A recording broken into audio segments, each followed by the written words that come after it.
Back again with another video, review impressions on Tales of Zesteria here. And yeah, it's no secret that I'm a pretty big fan of this series. In fact, I've played every game that's come out in North America, surprisingly enough.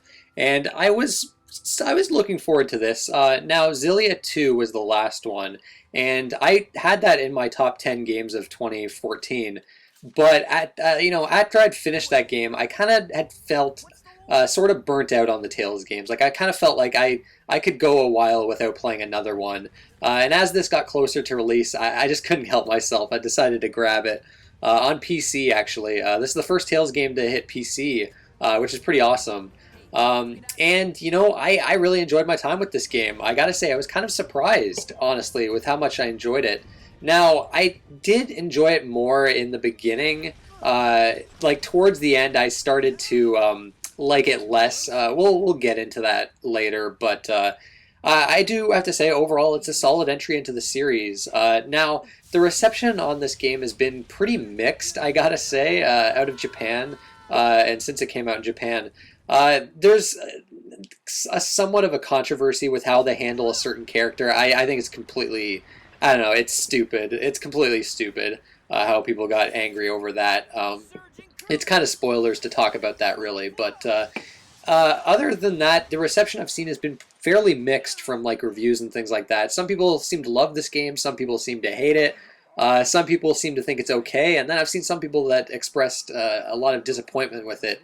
It seems to be all over the place, the opinions on this game. But overall, I think it's pretty solid, but it does have some things that really bother me. And for a while, I considered this to be the best Tales game since Vesperia, which happens to be my favorite in the series. But now I've kind of cooled down on it a bit. And I think I do prefer Tales of Xillia and Xillia 2 over this. We'll get to that. We'll get to the reasons why, but I guess we'll start off with the story. And the story, well, it's kind of complex to explain, but it's not a terribly complex plot, if that makes any sense. I'll try my best here. I'm really usually pretty terrible at describing a story in games, but I'm going to be kind of brief. I don't want to spoil too much, but your main character, Sorey, you kind of start out with your friend Mikleo, and Mikleo is a seraphim, and these are like these kind of spiritual beings that human beings cannot actually see. Some people believe in them, or at least most people do. And you start off, like, Sorey grew up with the seraphim, and he's able to actually see and communicate with the seraphim. But other humans cannot. And you're in the land of Glenwood, I think it's called, the continent of Glenwood. And basically, Sorey becomes kind of like a shepherd of sorts, which is like it's kind of hard to explain. I don't want to go too into detail, but basically there's like these monsters called Hellions throughout the land that are caused by humans having too much malevolence or negative emotions. And yeah, there's a lot going on with the plot. I don't really want to say much more than that. The main gist is you're trying to bring peace to the land. You've got two warring nations, Highland and Rowlands, I think it is.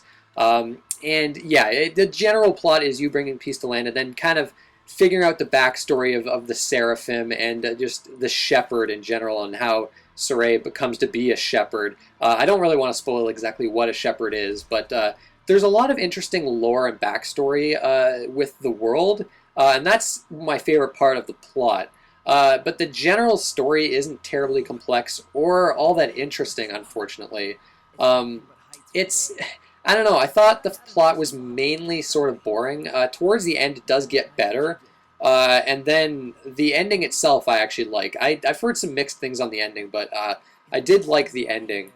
But yeah, I know I'm being kind of vague with the story, but it's one of those things that I don't really want to spoil too much. And honestly, it's kind of hard to explain, even though when you play it, the plot isn't too complex. But yeah, it's not one of my favorite storylines in the series. I think it's okay. It's all right. It was enough to keep me going, but I gotta say it wasn't quite as good as, say, Xillia 2, the last Tales game. I thought it had a better story. The characters, on the other hand, are fantastic. This has one of my favorite cast of characters in a Tales game for quite a long time. Sorey is honestly probably one of my favorite protagonists in the series. He's just, I don't know, he's kind of like your regular normal guy, but I don't know, and there's just something about him that just doesn't. There's just nothing annoying about him. The other characters, Edna is my favorite. She's like a sort of like a child of sorts. She's like the typical kid character, but she's actually awesome because she's like really sarcastic and cynical, and her dialogue is just fantastic, and just the way she interacts with other characters in the party is pretty fantastic. I don't know, her character I thought was fantastic. There one character, a couple characters would be spoiling the plot in a way, so I can't talk about some of the characters. But Mikleo, Sorey's best friend, he's a really great character too. Yeah, again, it's like I'd be spoiling too much if I was to talk about the characters completely. But all I'll say is I really do like the cast of characters. Another character is Lila. She's kind of another seraphim that joins you. She's very she likes to make a bunch of really stupid puns, which I kind of have a soft spot for characters like that, the kind of goofy airhead type characters. Although I wouldn't really call her an airhead. She's not quite an airhead, but she's kind of like the character that makes a lot of jokes, and I thought that was pretty endearing. But Edna is easily my favorite character in the cast. There's only one character I didn't like, and I again, to talk about the character would be, I think, would be a bit too much of like a spoiler, really. So all I'll say overall is the cast of characters were excellent. Not like a super amount of character development, like a crazy amount of character development with most of them, but still pretty interesting characters, and it's probably my favorite cast. After Vesperia and Abyss might, I think, have better cast of characters, but I really did enjoy the characters in Zesteria. So yeah, that's about it with the story and characters. We'll move on to we'll actually start with visuals here. We'll talk about gameplay last. Now, there's no mistaking it. The Tales of Zesteria is a PS3 game. You can get it on PS3, PS4, and PC. And yeah, it looks like a PS3 game. The PS4 versions and PC versions probably look a little better, but yeah, I guess with the visuals, they're not gonna light your world on fire, but I like I like the character models. The environments aren't there's not a crazy amount of detail to the environments. The frame rate is only 30 frames per second, unfortunately, and even then, there's actually some slowdown at times in battles. The draw distance in this game is really quite poor. Enemies will pop out right in front of you sometimes. Trees and things like that will pop up in front of you. The draw distance is surprisingly poor, unfortunately. But with the visuals, I guess with the visuals too, I'll talk about the environments themselves and the world map in general. Now, I've always talked about how I miss the classic world map in Tales games, and they haven't had the classic world map since Vesperia, and they've had these weird compromises ever since. I've hated how every Tales game has done exploration and maps since Vesperia. Grace's, I think, handled it the worst, and then Xillia had these big giant areas with copy paste elements. They all had reused assets and things like that, and they were just really boring to explore, the environments in Tales of Xillia. And with Zesteria, you have a bigger world now where you have different areas that connect to each other, and then a bunch of different caves and ruins. And these areas, there's a much greater sense, more sense of scale with the environments in this game compared to Xillia. And that was one of the biggest improvements with this game in terms of its world. If the world in general just feels more lively. The towns in particular, I think, are actually fantastic in this game. I love the towns. And the environments, especially early on, are really nice. Now, I think with the scale, though, unfortunately, the environments are a little too big, and it can take way too long to travel from point A to point B at times. And there's a reason for this, and that's to do with the battle system and the battle transitions. But unfortunately, there are a lot of reused assets with this game, too. And this leads into one of my big disappointments with this game. Even though I love the world itself and I love a lot of the environments that connect with each other, like there's like a sort of swampy area, a lot of field type areas, and those are nice to explore. A desert area is later in the game. Like I said, I think a lot of them are just way too big and sparse. But there's a great sense of scale that I think Tales of Xillia really lacked. Now, the dungeons in this game, to me, were a big disappointment. Now, they're not the worst in the series. Tales of Grace's F still gets my vote for the worst dungeons in the series. In fact, I'd say the dungeons in that game were like the worst I've ever seen in an RPG. Like, I absolutely fucking hated the dungeons in Grace's F. And with this game, pretty much every dungeon is either some type of ruins area or a cave. And they're basically all the exact same. These massive areas with tons of different corridors, and then some big open rooms that are like connecting these corridors. And all of them look the exact same. They just have like palette swaps, basically. And that was a huge disappointment to me. There are some unique dungeons that you'll explore with their own sets of different puzzles. And the puzzles in this game, they're not super complex. They're very simple, but that's just the way I like it. I hate when dungeons in RPGs have like really complex, irritating, tedious puzzles, like Grace's F. But this game, the puzzles are simple, but I didn't mind it so much. To me, it was mostly the fact that most dungeons were just really boring and long and maze-like in this game.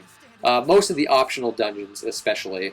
But yeah, like I said, there were some unique dungeons that have some cool layouts and some cool looks to them. But overall, there's just way too much recycling with a lot of these dungeons.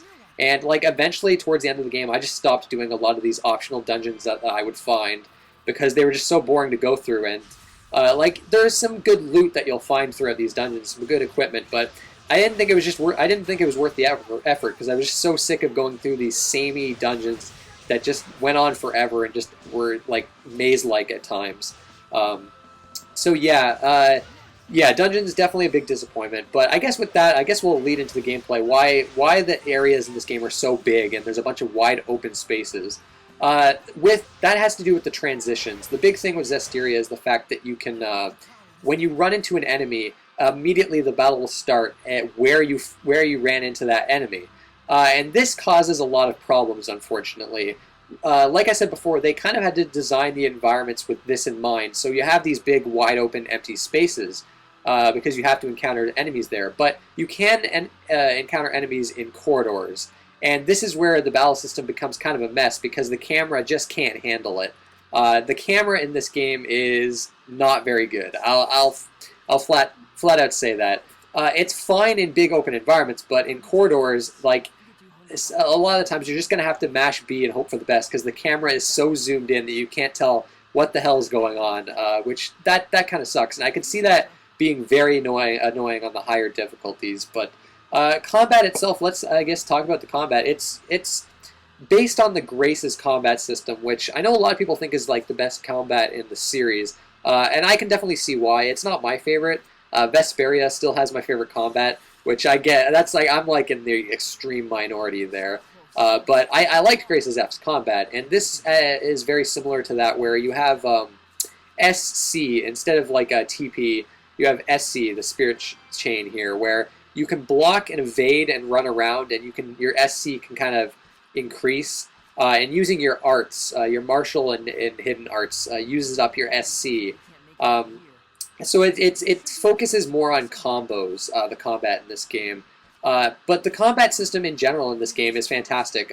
If there's one thing about the Tales games, like the combat is almost always good. And it's really fun here. The difference is, like with Grace's F, the combat in that game was more fluid, I thought, because that game runs at 60 frames per second. This runs at 30 frames per second with some slowdown, so it's not as fluid as I would hope, but it's still really fun. It's still action-packed, and one of the big hooks with this game is the armatization mechanic, where your party is composed of, Sori's a human, and you'll have another human character that can join you too. And what Sori can kind of fuse with Seraphim characters to kind of transform into like a stronger character that has like an element that the Seraphim has. So Mikleo is a water seraph. So if you do the aromatization with him, you'll gain a bunch of like water abilities, and your like HP will get increased, and you'll be more powerful, and different arts are unlocked for you. Some mystic arts as well. And it's just anytime you enter this mode, it's just really fun. It almost reminds me of like a Dragon Ball Z with like the, like the Super Saiyan modes and whatnot. So it's a really cool mechanic.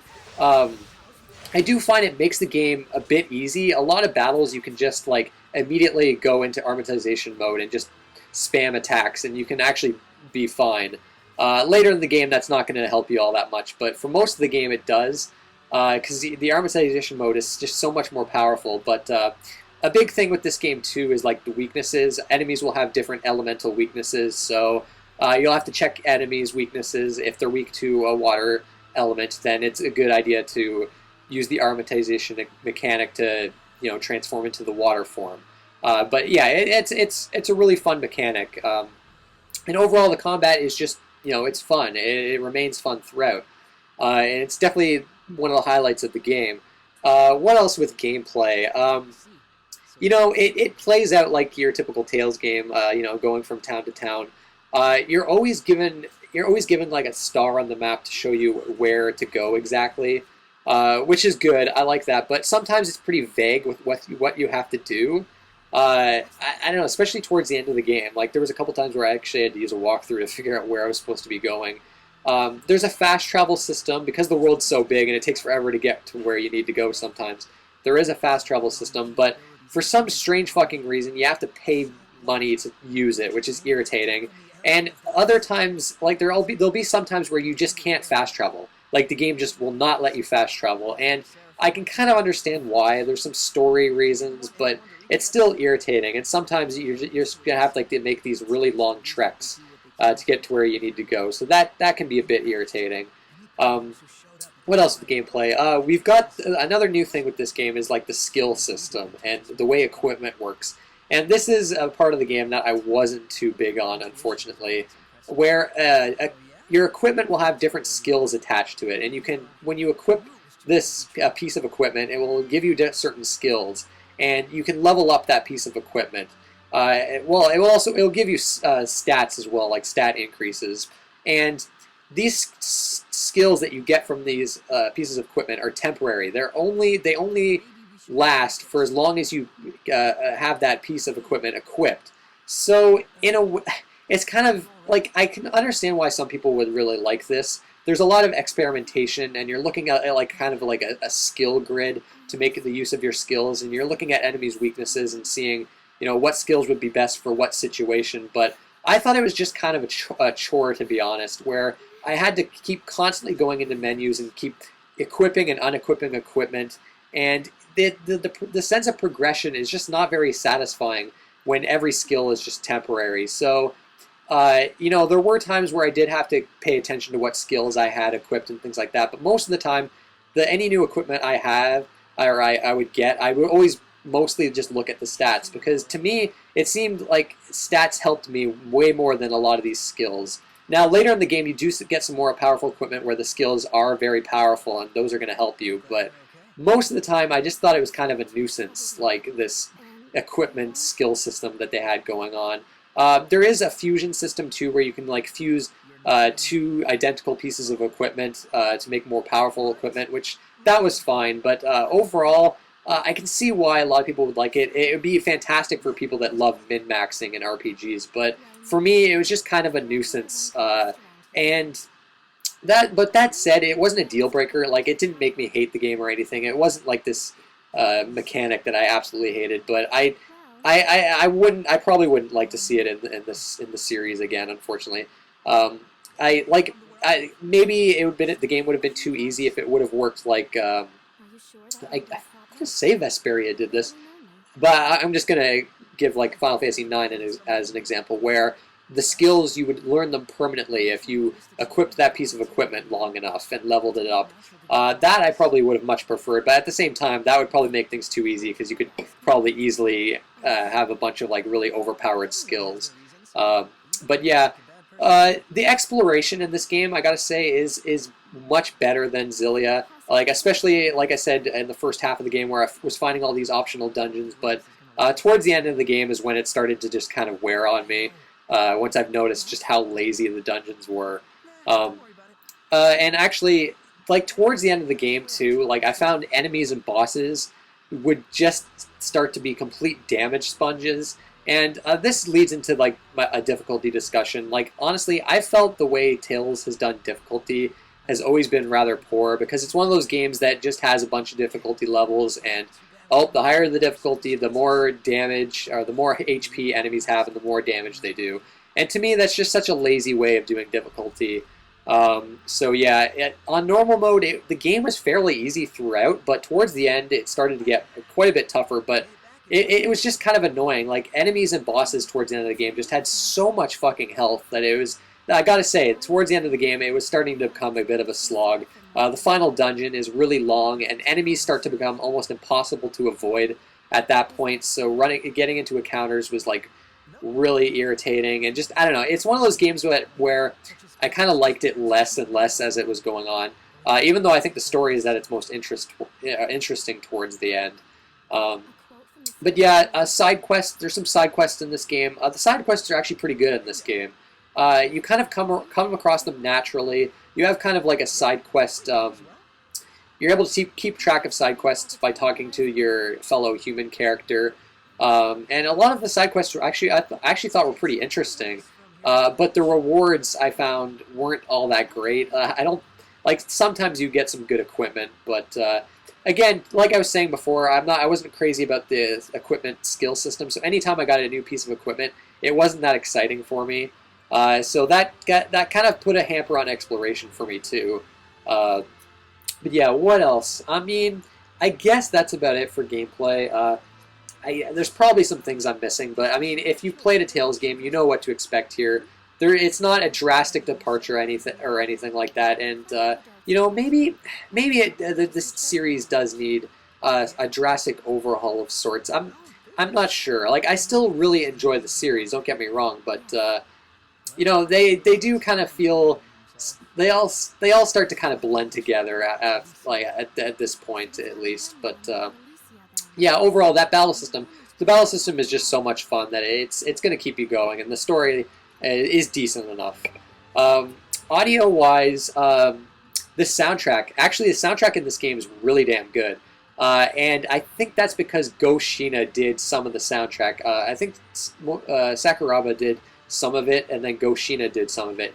This guy was the composer for Tales of Legendia, which has the best soundtrack in the series, bar none.